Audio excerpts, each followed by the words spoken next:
Our first award this evening is for, bear with me, I got all worked up with I made myself emotional with my storytelling. The first award is for growing the organic food industry. There is not, obviously, an organic food reality without an economy to support the consumption, production, and distribution of organic food. And so the growth of the industry and the ecosystem that supports that industry is central to everybody's enterprise in this business. And to present the award for the Leadership Award in that industry is Senator Tester, who I believe is about to stand up right now. Hello, Senator.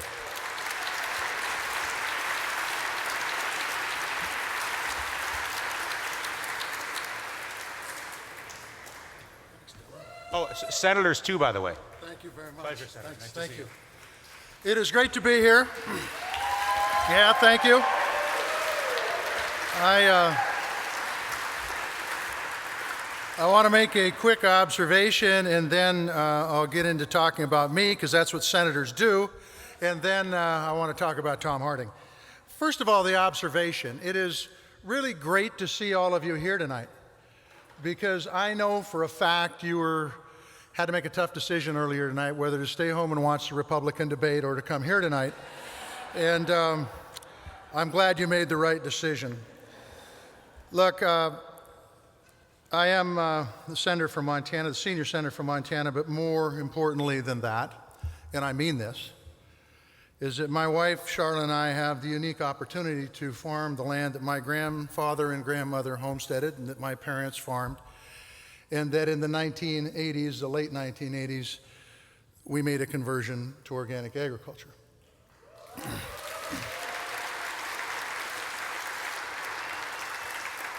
And as the note in your flyer will tell you that I am certain that, and by the way, we still farm. We're one of the only ones in the Senate that have a real job. But I will tell you that the fact of the matter is that, and there's no doubt about this, without organic agriculture, without the methods that are out there to help us be sustainably, both from a soil and water standpoint and a financial standpoint, we would not be on the land today. And that is a fact. So thank you all very, very much.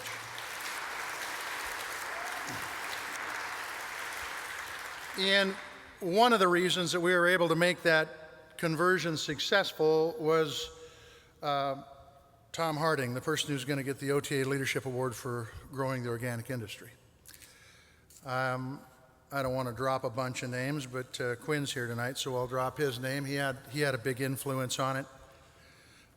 When I went to my first OCIA meeting, which I was certified at that point, Tom Harding was there, and David Vetter was there, and probably a bunch of you guys were there. And I got the opportunity in the late 80s, under the shadows of a nuclear plant in Pennsylvania, to meet Tom Harding for the first time. And I had always had an inkling for politics in my blood from the time I was in high school. And I was explained by one of the people in the organization that the best politician there was Tom Harding. And I'm here to say that he was not the best politician there. But the truth is that Tom Harding came and we visited at length and became fast friends. And he talked about things, this is in the late 80s, talked about things like climate, like water, soil health that you'd think a farmer thinks about all the time, but before I got in organics, I didn't. Talked about energy conservation, sustainability, sustainable strategies, sustainable packaging, sustainability across the board. But most important is he talked about listening. He talked about the importance of everybody's opinions. He talked about how you bring people together by transparency and openness. And he did all of that while being an incredible visionary for the organic industry. And I can tell you that Without Tom Harding, in my opinion, this industry would be severely diminished over the last many years and after the many leadership roles that he has served in. And so I think it is more than entirely appropriate that tonight OTA is presenting Tom Harding with the Leadership Award for the growing organic industry. Please welcome Tom Harding.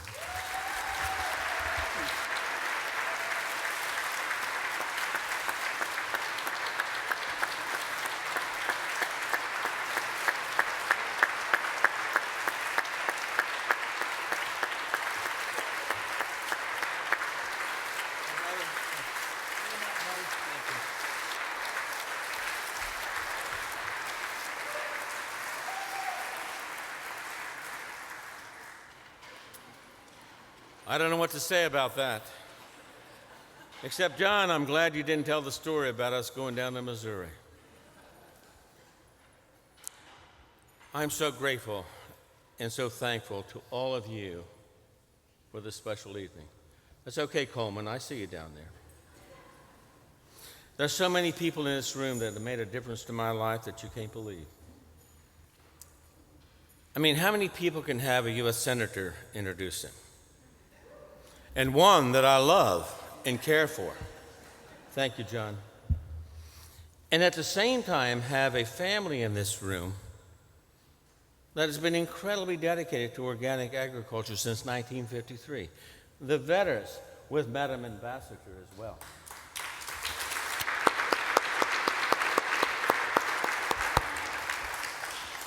I can only say that I'm the luckiest guy in the world. But I want to really tell you who the recipient of this award is. It's my wife. She's deceased for the past 6.5 years. Lorraine Harding was a special person.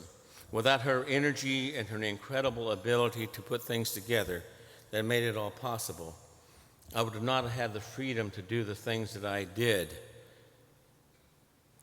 with the people that I did it with. And it's for her that I give this award. And I thank you for that.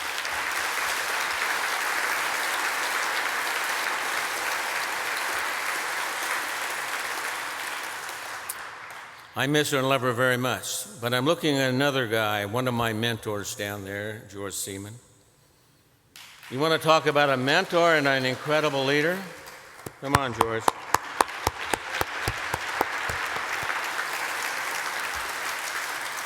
The problem about where I stand right now is I see so many people that have assisted me and all of you to make this industry what it is today. It's an incredible place to be. We occupy 5% of the marketplace. It's not enough. And Laura, thank you. It's really important that we understand that we're just beginning this trek. What we have done over the last 40 years is nothing. This guy building $1 billion corporation. And there are many of you in here that have built multi-million-dollar corporations. Where's Rutzloff? Is he in this room still? Mark, thank you. There's so many people that are pioneers in this room that I couldn't begin to even begin to list them. Whether it be Pedro Landa from Argentina, John, who made a difference in Montana, as did Bob Quinn. I think he's down there someplace. Gracias, amigo. I'm just lucky to be a part of it. But I want to talk about something else. I want to talk about the small producers, the large producers, and the many people that I've had the opportunity to work with in over 115 countries over the last 40 years. It was them who shared their culture, their families, their homes, their food, who converted to organic agriculture when it was not the most important thing to do. For them, this award, I say, it's yours too. Muchas gracias, amigos, to all of you. That's exactly what George has done in his work. Marty Mesh in his work. There's so many people in this room that I have been mentored by. I'm lucky to be up here. I'm lucky to be receiving this award. But I'll tell you something. Our job has just begun. I just want to impart a few things that I want you to think about. And for that, I'll put my glasses on. Just remember this. This battle has just begun. This 5% is insignificant. This opportunity we have is the greatest that any organization or any group of people that live on this earth today will ever have. We can literally shift the paradigm. All we have to do is stick together. So every time I hear somebody talking about the importance of beyond organic and maybe organic or nearly organic, I say, wait a minute, we have a regulation. And Miles, thank you for the good work you do. The important thing, come on, let's do it.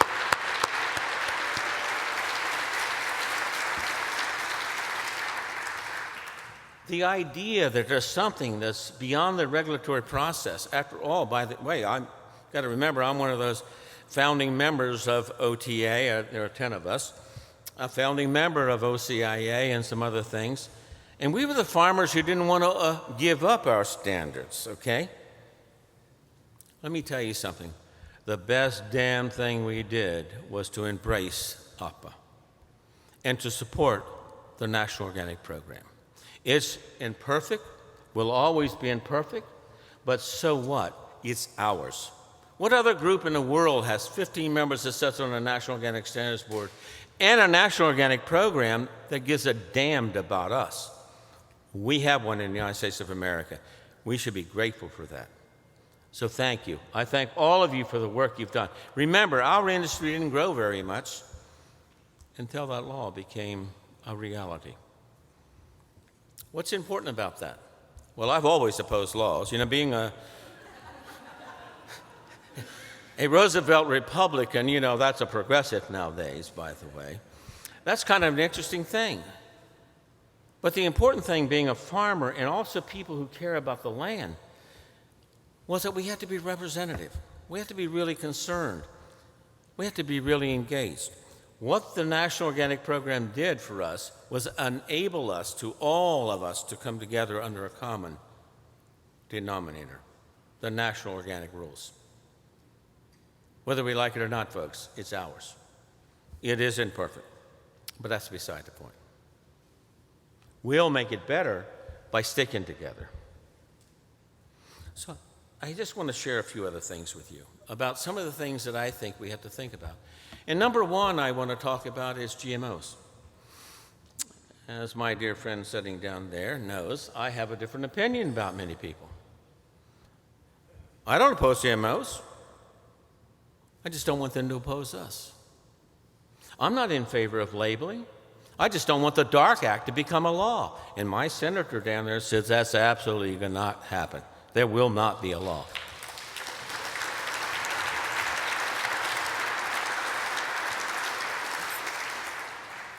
Let me tell you something. To have an organic farmer sitting in the U.S. Senate, I reminded him the day he got inaugurated.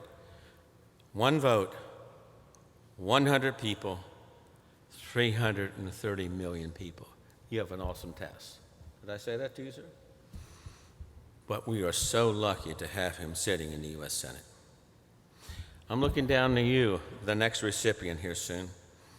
I've loved what your son has done and what your family's done. I still drink that orange juice, by the way. It's people like them that make a difference. So the idea that we would run out here and support a GMO labeling thing, that's okay. You can all do that. And I've had this discussion with all the people who think the right to labeling is important, and you can disagree with me. I think we should spend all of our money killing the DARK Act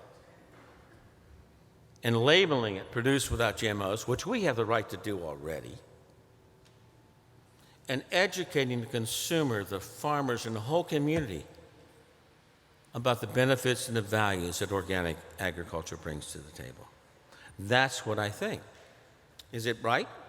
I don't know. I want you to think about that. But I can tell you right now, that may be the best place to invest our money. Education, education, education. Investment.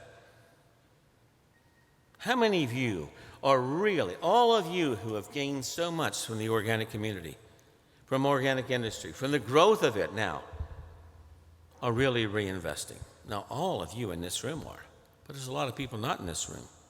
I'm going to tell you the greatest challenge we have is to take the monies that we have, what little bit that might be, and reinvest it in the organic community. Reinvest it in organic agriculture. Do not hesitate about putting 15% of your opportunity and your budgets into basic and applied research. Do not hesitate to put it into marketing and education about the greatness and the values that your products bring to the table. Do not hesitate of putting your ass on the line that you're going to commit to not only what everybody in this room was talking about, you're going to reinvest in this industry. This is critical. I challenge each of you, whether it's $10 or $100 million. Nothing is more important than we put back into this industry what has been so graciously given to us. Unless we do that, we'll lose to those guys, the people that most of us, for over 40 years, I'm lucky enough, I'm in my home community now. I was born and raised on the Eastern Shore of Maryland. I had the opportunity to grow up because of my culture on an organic farm.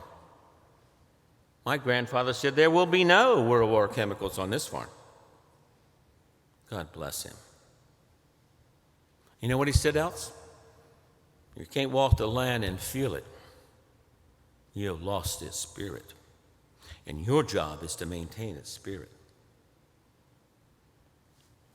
How lucky I was to have a grandfather and a father and an uncle who felt the same way. So I want you to reinvest in organic agriculture. I said to my dear friend George one time, how big should we get? How big should our companies get? How big should organic be?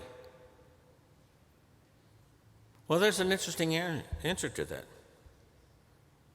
As long as we can sustain it, as long as we can build it, as long as we can put the quality, the integrity, and the transparency into our products, continue to grow. That's a challenge. And it's up to each one of us to be an intimate part of that. I also want to say about research and development. I talked about 15%. I'm going to tell you, there's enough research institutions that are working, the Organic Center, the Organic Farmers Research. There's so many people internationally we can partner with. Listen, we need to have good science. We need to put it on the table. We need to make it transparent and verifiable. And we need to kill these guys at the roots, because we have something that we can be very proud of. Organic agriculture can and will make a difference. I wanted to talk about soil for a moment because this is the year of soil. How many of you knew it was the year of soil? Give the soil a big clap, by the way.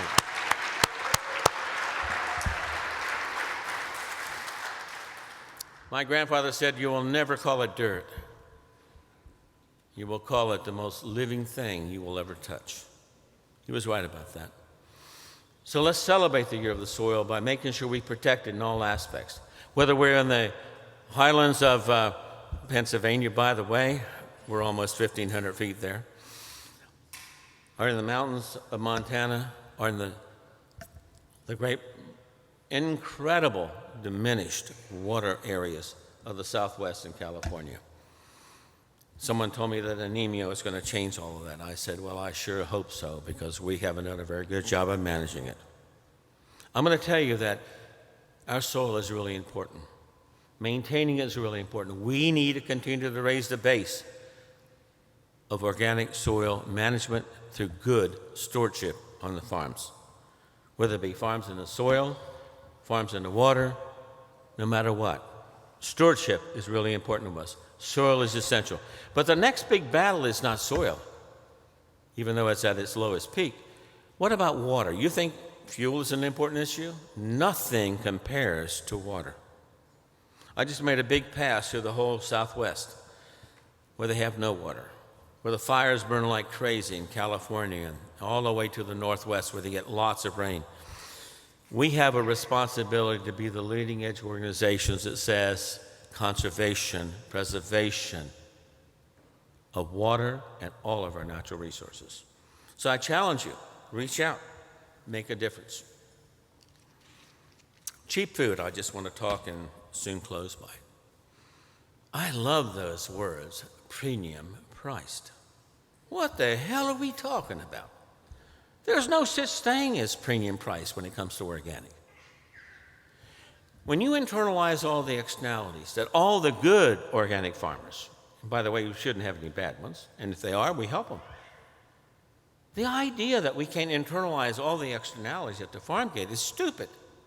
And the idea that we call premium priced organic food, I think it's a real cost of food. It's a real price of food. It's a real cost of preventive health. It's a real cost of sustainability. It's a real opportunity for our industry to educate the public on the values that we bring to the table.